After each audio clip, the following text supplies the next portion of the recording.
ज़रा सोचिए, Elon Musk एक नया पार्टी लॉन्च करता है और उस पार्टी का नाम रखता है अमेरिकन पार्टी। और फिर कुछ दिनों बाद इलॉन मस्क अमेरिका का प्रेसिडेंट भी बन जाता है। क्या ये पॉसिबल है?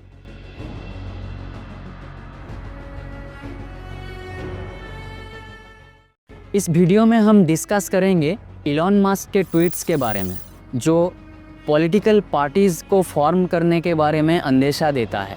फिर हम बात करेंगे अमेरिका के थर्ड पार्टीज़ के बारे में। अमेरिका के थर्ड पार्टीज़ स्ट्रगल क्यों करती है, सस्टेन क्यों नहीं कर पाती है।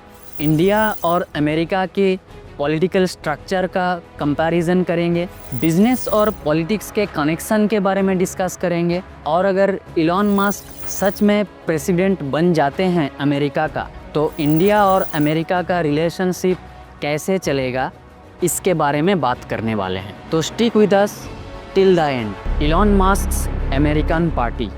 इलॉन मस्क ने एक्स पे, जो कि पहले ट्विटर हुआ करता था, एक्स पे उन्होंने ट्वीट करके एक मानो बॉम्ब गिरा दिया है।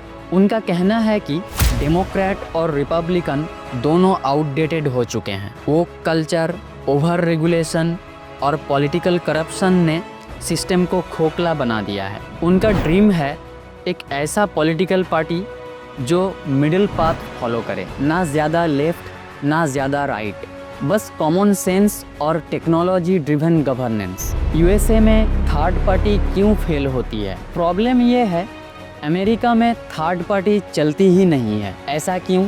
इसके 4 कारण हो सकते हैं। First past the post system, जो सबसे ज़्यादा वोट ले गया वही जीत गया। रन ऑफ या दूसरा चांस नहीं मिलता। बिग मनी पॉलिटिक्स, सिर्फ डेमोक्रेट्स और रिपब्लिकन्स के पास फंडिंग और मीडिया कंट्रोल होता है।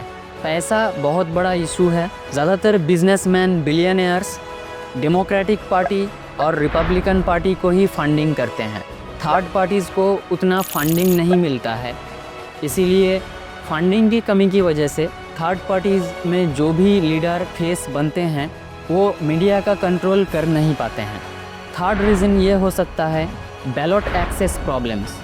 थर्ड पार्टी को 50 स्टेट्स में रजिस्टर करना मुश्किल होता है। फोर्थ रीज़न ये हो सकता है फियर वोटिंग। लोग वोट करते हैं अगेंस्ट समवन। वो कोई एक पार्टी को अवॉइड करते हैं। वो किसी को सपोर्ट करने से ज़्यादा किसी को अवॉइड करते हैं। तो थर्ड पार्टी को सपोर्ट करने से उनका सपोर्ट बेकार चले जाएगा, तो ये उनको रिस्की लगता है। इवन बिलियनियर्स जैसे रॉस पेरोट और ब्लूमबर्ग ने ट्राई किया, लेकिन पार्टी लॉन्ग टर्म सरवाइव नहीं कर पाया। Indian political system versus American system. अब देखिए इंडिया में क्या होता है। इंडिया में सिर्फ बीजेपी और कांग्रेस नहीं चलते हैं। यहाँ रीजनल पार्टीज़ भी पावरफुल हैं, जैसे कि तमिलनाडु में डीएमके, वेस्ट बंगाल में टीएमसी, दिल्ली पंजाब में आप, महाराष्ट्र में शिवसेना, तेलंगाना में टीआरएस। ये सारे रीजनल पार्टीज़ क्यों सरवाइव करती हैं? इसका रीज़न हो सकता है कोएलिशन गवर्नमेंट। नेशनल लेवल पे भी रीजनल पार्टीज़ की ज़रूरत पड़ती है। रीज़न ये हो सकता है language and cultural factor. India के डिफरेंट स्टेट्स में अलग अलग आइडेंटिटी है। कास्ट और रिलीजियन इक्वेशंस है। लोकल लीडर्स लोकल लोगों को समझ पाते हैं। राज्यसभा सिस्टम, प्रोपोर्शनल रिप्रेजेंटेशन में छोटी पार्टीज़ भी रेलिवेंट बनती है। यूएस का सिस्टम सेंट्रलाइज्ड है, इंडिया का सिस्टम डिसेंट्रलाइज्ड। इसीलिए इंडिया में ज़्यादा पॉलिटिकल डाइवर्सिटी है। बिजनेस और पॉलिटिक्स का रिलेशनशिप। अब बात करते हैं सबसे इंटरेस्टिंग पॉइंट का, बिजनेस और पॉलिटिक्स का डीप कनेक्शन। पॉलिटिक्स को पैसा चाहिए होता है और बिजनेस को पॉलिसीज़ चाहिए होता है, तो दोनों एक दूसरे के लिए एसेंशियल बन जाते हैं। लेकिन क्वेश्चन ये है, क्या एक बिजनेसमैन को पॉलिटिकली एक्सपोज्ड होना चाहिए? चलिए कुछ एग्जांपल्स देखते हैं। डोनाल्ड ट्रंप बिजनेस टाइकून से यूएसए का प्रेसिडेंट बने। नारायण राणे महाराष्ट्र के बिजनेस बैकग्राउंड से पॉलिटिशियन बने। रॉबर्ट वड्रा बिजनेसमैन हैं, लेकिन पॉलिटिकल फैमिली से कनेक्शन है। अदानी, अंबानी दोनों पर हमेशा पॉलिटिकल फेवरेटिज्म का एलिगेशन लगते रहते हैं। कुछ लोग पॉलिटिक्स में अपना बिजनेस को बचाने आते हैं, कुछ लोग पॉलिटिक्स में अपना बिजनेस बनाने आते हैं। एक स्मार्ट बिजनेसमैन को कनेक्टेड एंड अवेयर रहना चाहिए, पर डायरेक्ट पॉलिटिक्स में उतरना हाई रिस्क की गेम है। हमारे जैसे छोटे बिजनेस ओनर्स को डायरेक्टली पॉलिटिकली एक्सपोज्ड नहीं होना चाहिए। हाँ, आप लोगों का भलाई के लिए ज़रूर काम करें।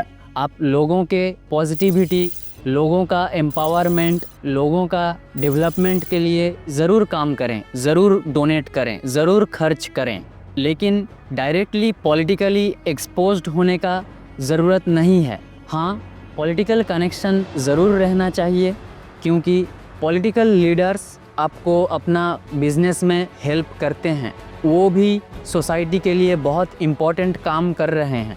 वो जो लीडरशिप, जो रिस्पॉन्सिबिलिटी निभा रहे हैं, वो साधारण लोग नहीं निभा पाते हैं, तो उनका भी काम बहुत ही इम्पोर्टेंट है। पॉलिटिकल लीडर्स भी सोसाइटी में बहुत इम्पोर्टेंट रोल प्ले करते हैं। तो as a business owner political connection आपको इनडायरेक्टली ज़रूर रखना चाहिए, क्योंकि वो आपके बिजनेस में भी हेल्प करते हैं।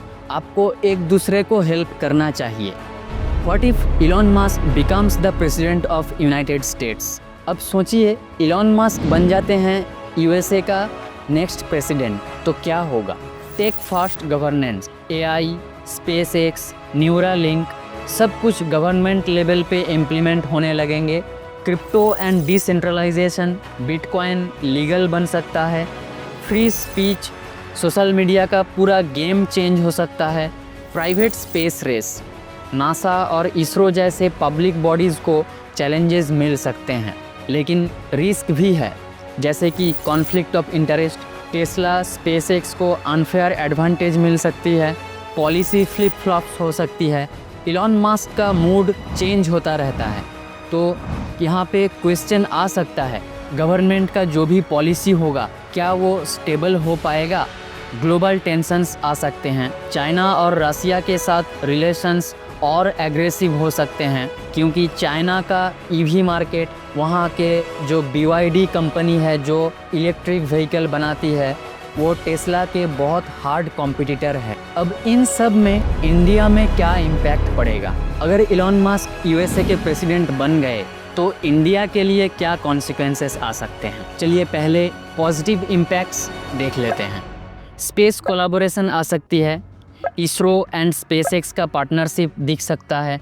एआई, ईवीज, सेमीकंडक्टर्स में जॉइंट वेंचर्स मिल सकते हैं।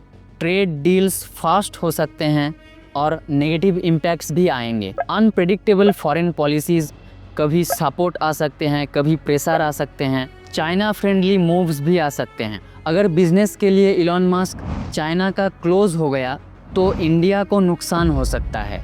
डेटा प्राइवेसी और स्पीच फ्रीडम पर प्रेशर डाल सकते हैं।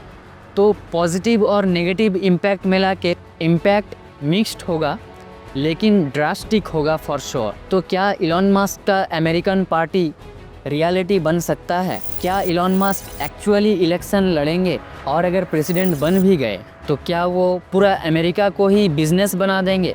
आपके थॉट्स क्या हैं? कमेंट्स में लिखिए। वीडियो पसंद आया तो लाइक ज़रूर करना, और अगर आप बिज़नेस से रिलेटेड ऐसे टॉपिक्स के बारे में और जानना चाहते हैं तो बिजनेस चैनल को सब्सक्राइब ज़रूर करिए। वीडियो यहाँ तक देखने के लिए थैंक यू।